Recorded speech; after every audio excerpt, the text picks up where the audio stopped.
So good morning all. So welcome to the online spoken FTB Faculty Development Program on Advanced Communication Laboratory. So today we are going to see the experiment on measurement of VSWR. So in this experiment we are going to set the input setup. So this is the input setup model. So here the components we need are the Klystron power supply, then Klystron oscillator, then isolator, then this is frequency meter, then attenuator, that is variable attenuator, then diode detector and cathode ray oscilloscope. So initially we have to set the power supply. We are going to set this Klystron power supply. So here in this Klystron power supply, it should be in a CW mode, continuous wave mode, and the AM, FM variables should be in the mid position, and the repeller voltage should be at the maximum, beam voltage should be in the minimum position.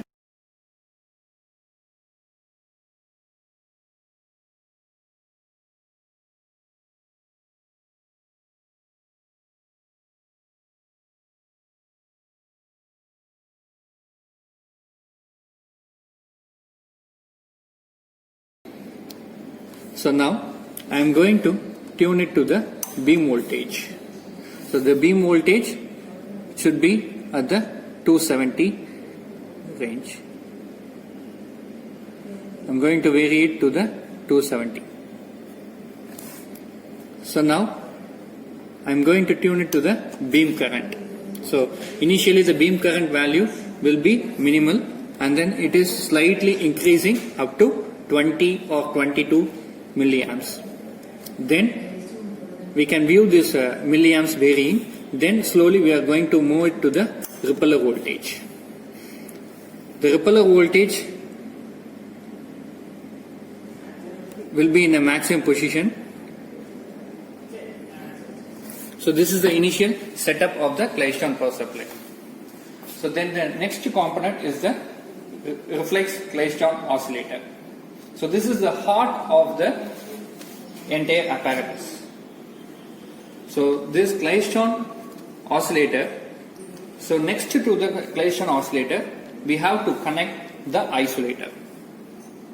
So immediately we have to connect the isolator. So this isolator is a two-port device which has the input at the one end and the output at the other end.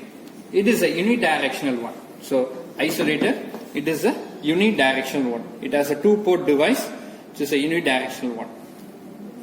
So the reverse current, reflected current from the output will not enter into the Klystron oscillator. So instead of isolator, I have connected this circulator. So this is a circulator which is a three-port device. So either we can use the isolator or I can use the circulator as an isolator. So how can we modify this isolator as a circulator? So I have to match one port. So the third port, so this is the port 1, this is the port 2, and this is the port 3. I am going to match this third port. So this is the matching terminal which is used to match this or sort this terminal. So in that way, if I have done, this circulator is being converted into an isolator. So next to the isolator, I have connected the frequency meter. So here the frequency of the microwave signal can be measured through the values which is present over the circular chart. So the microwave is generated from the reflex Klystron oscillator which is traveled along this isolator and the frequency meter. So next to the frequency meter, I have connected the variable attenuator. So variable attenuator, so attenuator is of two kinds. So this is a fixed attenuator. So fixed attenuator, it will attenuate, it will eliminate up to 10 dB frequency. So instead of fixed attenuator, I can also use a variable attenuator also. It can be varied. the attenuation range can be varied from 0 to 20 dB. So that can be changed by tunable microwave gauge, screw gauge, which can be varied. The attenuation can be varied through this range. So next to the attenuator, I have a diode detector section. So the diode detector, so inside there is a diode which detects the received microwave signal which is coming from the reflex collision oscillator, which is detected, and through the probe which is viewed by the CRO.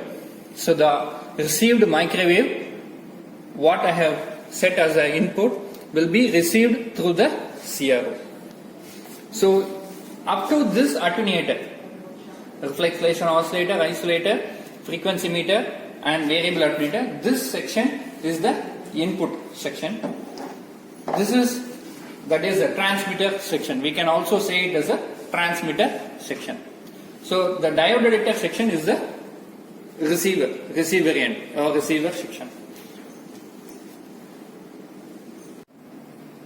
So initially we have tuned the setup to the input voltage in the Klystron power supply, and then in the apparatus we are going to connect the slotted line section immediately next to the variable attenuator. So this is a slotted line section which is used to measure the voltage standing wave ratio, VSWR. So for VSWR, it is nothing but the ratio of Vmax and Vmin. We are going to find the Vmax and Vmin by using this slotted line section. So in this slotted line section, we have a sharp needle at the movable short at the middle. So here this needle can be adjustable or movable from one end to the another end. So here we have two scales. So this is the main scale reading, which is extended from right to left. So this is the vernier scale, which is a movable, which can be adjustable and which is connected to the movable probe. So this part is connected here at the next to the variable attenuator. So at the other end of the slotted line section, we have connected the movable short. So this movable probe is connected to the cathode ray oscilloscope to view the output. So now we are going to find the Vmax, that is Vmax and Vmin, through this movable short.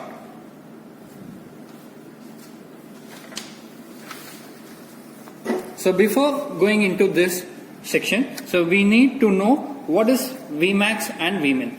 So here I have mentioned the voltage standing wave pattern. So this graph shows the Vmax and Vminimum position. So the wave which is coming from the reflex klystron, which will be varying through the voltages through this Vmax and Vmin. So it will be vary accordingly. At one point the wave will be maximum, that is Vmax. At one point it goes to the minimal value, that is Vminimum. So the difference between the two Vmax, which is the lambda by 2, so half of the wavelength, the difference between Vmax and Vmin, which is equal to the lambda by 4, that is quarter wavelength. So here we are going to find the Vmax and Vminimum, or we can calculate the difference between two minimum position. Since it is very difficult to find the Vmax, because the value which is fluctuated or varying, to find this Vmax value, we are going to calculate the Vminimum. So because Vminimum, which coincides the 0, so which can be easily pointed out, and it is very easy when compared to find the Vmax. So here initially in the movable slot I have fixed at the right hand side, the variable probe which is fixed at the RHS right hand side.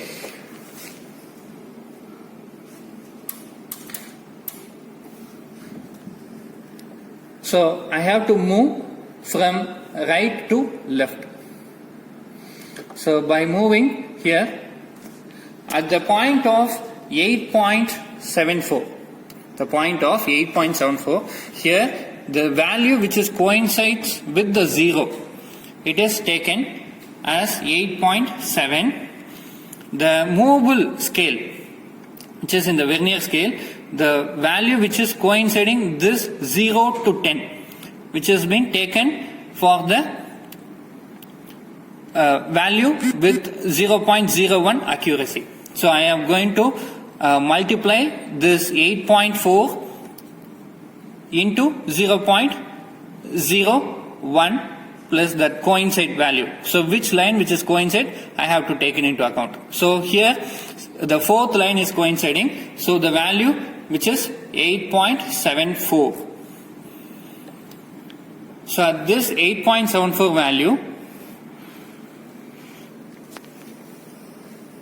the DC line which is minimal, so which has a voltage minimum value, it is minimal.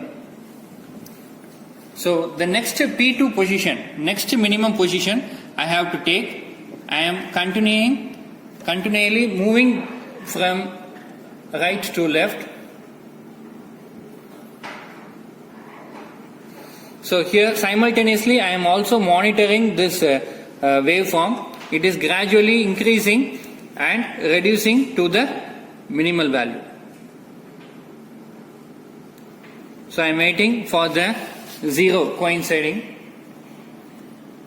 So it is coincide at this point. So the value is 11. So with the main scale reading, it is 11, exactly 11. The 7th line is coincided with the vernier scale. So the accuracy is 11.07. 11.07. So the positions P1 I have taken as 8.74 and the position P2 which is taken as 11.07. So therefore we can easily calculate the guided wavelength lambda g, which is the difference of P1 and P2, and we have to multiply it by 2. So twice of P1 and P2 of the difference, which is equal to 4.66. Assign 0 because definitely when the movable shot is shorted, the minimum position is 0. So therefore, by calculating the VSWR, by substituting Vmax and Vminimum as 1 and 0, which goes to infinity.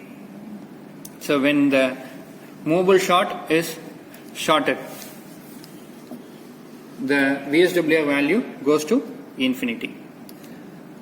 And then at the second case, we need to connect the diode detector as a load. So we are going to replace it with the diode detector. So we have to remove this movable shot, and then we have to connect this diode detector as a unknown load. So now we have connected the diode detector immediately next to the slaughter line section, which is replaced by the shot. So we have to repeat the same procedure as we done for the movable shot. So we have to initially at the right hand side we have to place the movable shot, and slowly we are moving towards the left side to find the minimum position P1.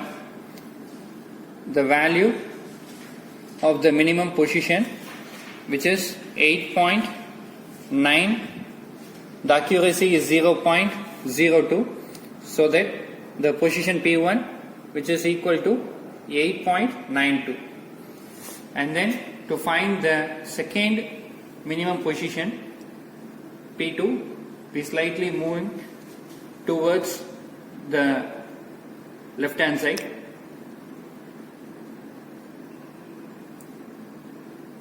So simultaneously we are checking for the zero coincidence.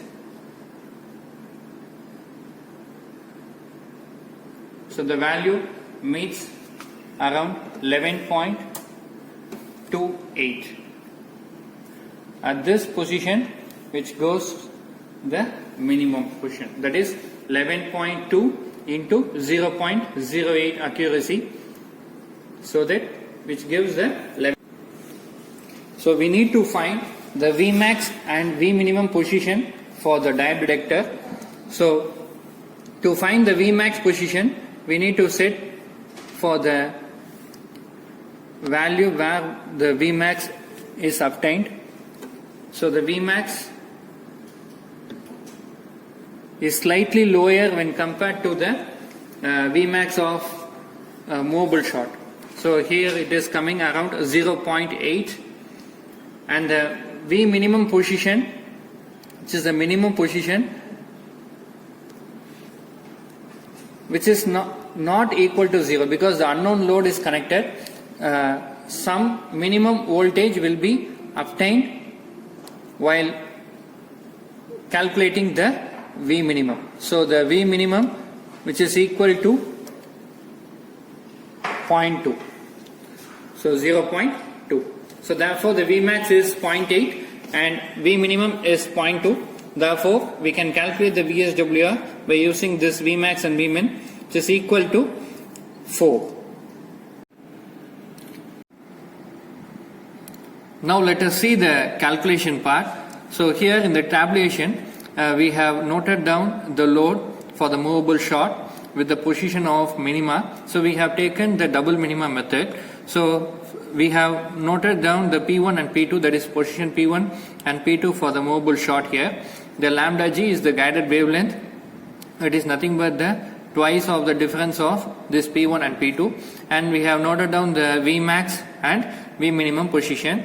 So from this Vmax and Vmin position, we can easily calculate the VSWR value. So it is nothing but the ratio of voltage maximum to the voltage minimum. So for this movable short, definitely the V minimum position is always 0. So automatically the VSWR value goes to infinity. So for the load, we are connecting for the diode detector as a load. The position of minima value P1 and P2 is noted down, and the lambda G has been calculated by the difference of twice of P1 and P2, and similarly the Vmax and Vmin is been calculated. So here we have definite V minimum position. So for the diode detector we will achieve some V minimum position. So therefore this VSWR value goes to some numerical value.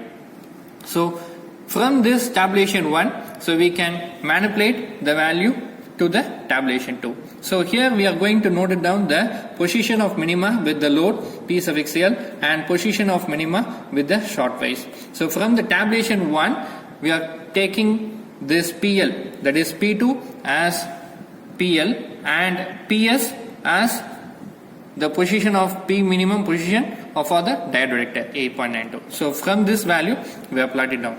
So then we have to calculate the X divided by lambda G. So it is nothing but the difference of position of minima with load and position of minima with the short wise to the ratio of guided wavelength. So that value is calculated as 0.4584. So from these values we can easily calculate the normalized load and load impedance. So we can calculate the normalized load using the formula method as well as the Smith chart, and similarly for the load impedance we can easily calculate the load impedance value from the formula as well as the Smith chart. So let us see the formula method.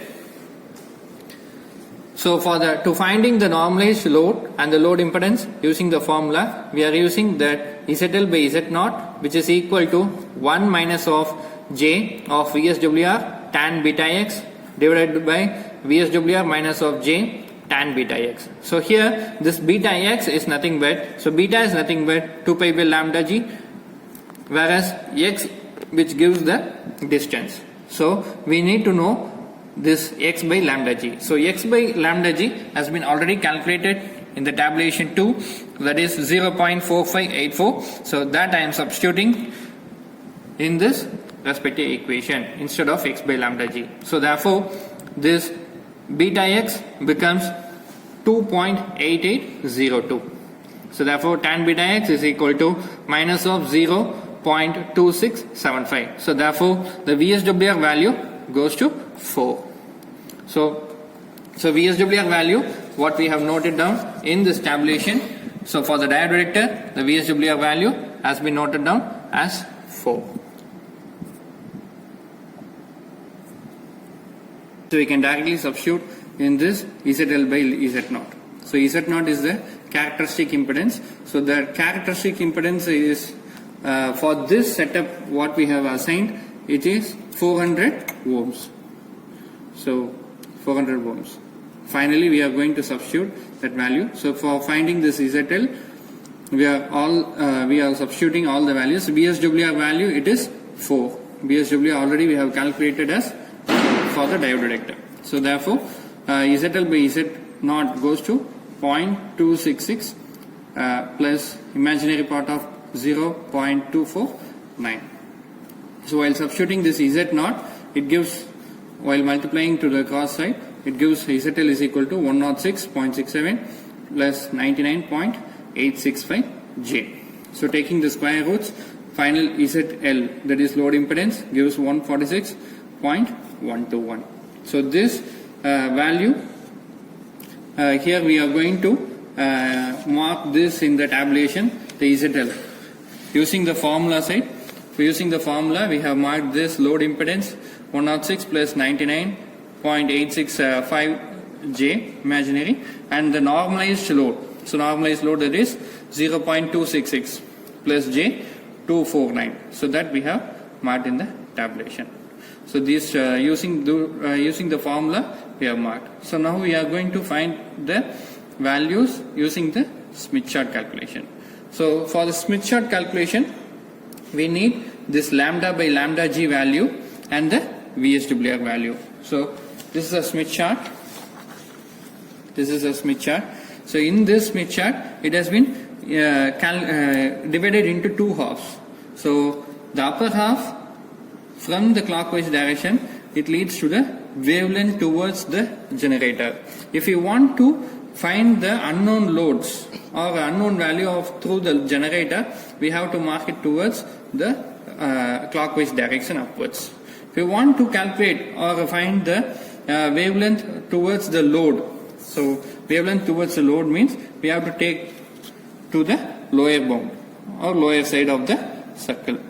So the resistive component here at the axis, x-axis, or the horizontal plane, is nothing but the resistive component or real terms. The imaginary part or susceptance or inductance will be marked over here in the inner circle, which is minus of J by Z0. So this is the real term, and the imaginary terms will be carried over here. So now, so we are going to calculate the unknown load impedance. So impedance is nothing but the effective resistance of an electric circuit or a component to alternating current arising from the combined effect of ohm resistance and reactance. So here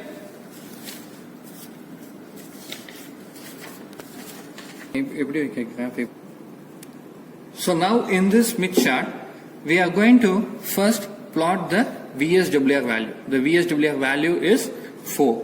So initially, first step, we have to plot the VSWR value 4. So from this axis 1.0, so we are going to find the value number 4, that is 4.0, which is coming over here. So we have to, using the compass, we have to take this distance through using the compass, and you have to make a circle for the VSWR value 4. So that value to be marked. So we are going to find the unknown load. So it should be come over here at the lower part of the circle. So 0.4584. Here it is 0.45. Here it is 0.46. So therefore 0.4584 just coming over here at this point.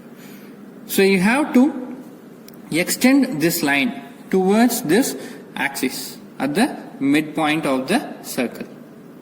So while extending this circle and this straight line which is extended to the core area, it will be marking a point, or it will be making a junction over here. So that point, the value should be calculated. The real part and the imaginary part should be calculated. So the real part of value should be calculated through the x-axis or the axis on the horizontal way. So that value you have to map it over this axis. The value to be taken as 0.26. The imaginary value is to be taken by extending towards the imaginary line or inductance susceptance component. So imaginary value is 0.28. So imaginary value will be marked as J, imaginary part. So therefore the final value is 0.26 plus 0.28 J. So what we found is ZL by Z0. So that is normalized load. So now to find the load impedance of ZL, you have to multiply it with the 400 ohms, right? So therefore the ZL value, which gives 104 plus J116.